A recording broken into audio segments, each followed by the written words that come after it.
Tripura state कोअपारेटिभ bank पेन्शनार अर्गानाइजेशननि लुवाजि Mumbai हास्ते मालायमुं पान्दा संचाजाखा फासल bo bagrakhor agolini press club o malaymung pandani bisingtui fainai bwskangni bisigni bagai ketal committee khajakha ti abai baksa pension chalo khlanan khobai juda juda sanmung rogno rwgui tinini o pandao koklam bahaino salai lekha fai mansagnai adoroni bisingo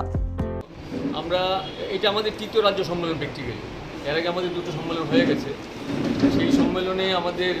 সম্পাদকের দায়িত্ব পালন করেছিলেন mister Dilip Kumar Deb আমি সভাপতি ছিলাম আব্দুল শুকুর আর এছাড়া আমাদের কোষাধ্যক্ষ ছিলেন বিনোদ বিহারী দেবনাথ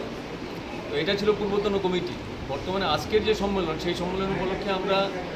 আমাদের যে কর্মচারীদের সমবায় ব্যাংক কর্মচারী অবসরপ্রাপ্ত কর্মচারী তাদের দীর্ঘদিনের যে সমস্যা সেই সমস্যা নিয়ে আমরা দীর্ঘ কয়েক বছর যাবৎ লাগাতার আলাপ আলোচনা বা বিভিন্ন পর্যায়ের আন্দোলনের কর্মসূচি আমরা গ্রহণ করে চলেছিলাম সেই পরিপ্রেক্ষিতটাকে রেখে আমরা আজকে সম্মেলনে সমগ্র বিষয়টাকে মূল্যায়ন করব এবং আগামী দিনের যে কর্মসূচি তার রূপরেখা আমরা তৈরি করব এবং স্বাভাবিক কারণেই পূর্বতন যে কমিটি সেই কমিটির হাত থেকে নতুন কমিটি আজকে যারা এই সম্মেলন থেকে নির্বাচিত হবেন তারা দায়িত্ব গ্রহণ করবেন এবং আমাদের যে দাবি দেওয়ার মুখ্যত সমবায় ব্যাংকে আপনারা সবাই জানেন সম্ভবত যে পেনশন নেই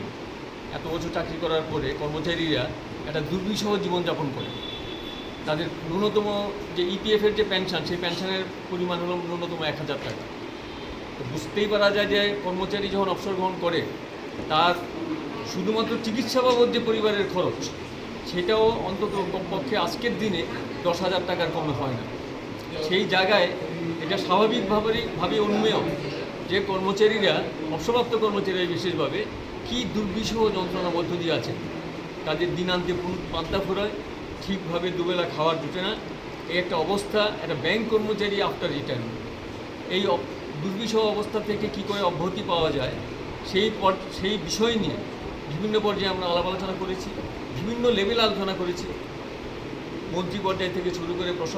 প্রশাসনের বিভিন্ন স্তরে বা আমাদের ব্যাংক কর্তৃপক্ষ বিভিন্ন স্তরে আলোচনা হয়েছে তার পরবর্তী পরিস্থিতির পরিবর্তনের পরিপ্রেক্ষিতে আমরা আমাদের ব্যাংকে পূর্বতন যে বোর্ড ছিল মিস্টার কমল সেন উনি সব চেয়ারম্যান ছিলেন ওনার নেতৃত্বে যে বোর্ড সেই বোর্ড একটা ন্যূনতম সুযোগ একটা আমাদের পেনশনারদের ক্ষেত্রে সম্প্রসারণ করেন সেটা হচ্ছে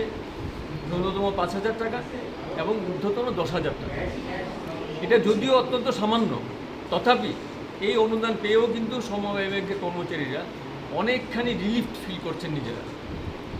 অন্তত কিয়দাংশে তাদের দাবির কিছুটা পূরণ হয়েছে আমাদের প্রত্যাশা আছে আগামী দিনে এই কমিটি আগামী যে নির্বাচিত যে কমিটি হবে সেই কমিটি এই বিষয়টাকে সামনে রেখে তাদের আন্দোলনকে আরও উত্তরোত্তর বৃদ্ধি করবেন এবং কর্মচারীদের যে দুর্বিষহ অবস্থা তার থেকে বের করার জন্যে প্রয়োজনীয় পদক্ষেপ গ্রহণ করবেন এটাই হচ্ছে আজকে আমাদের আলোচনার মূল বিষয়বস্তু। আপনার নামটা কি? আমার নাম আব্দুল শুকুর।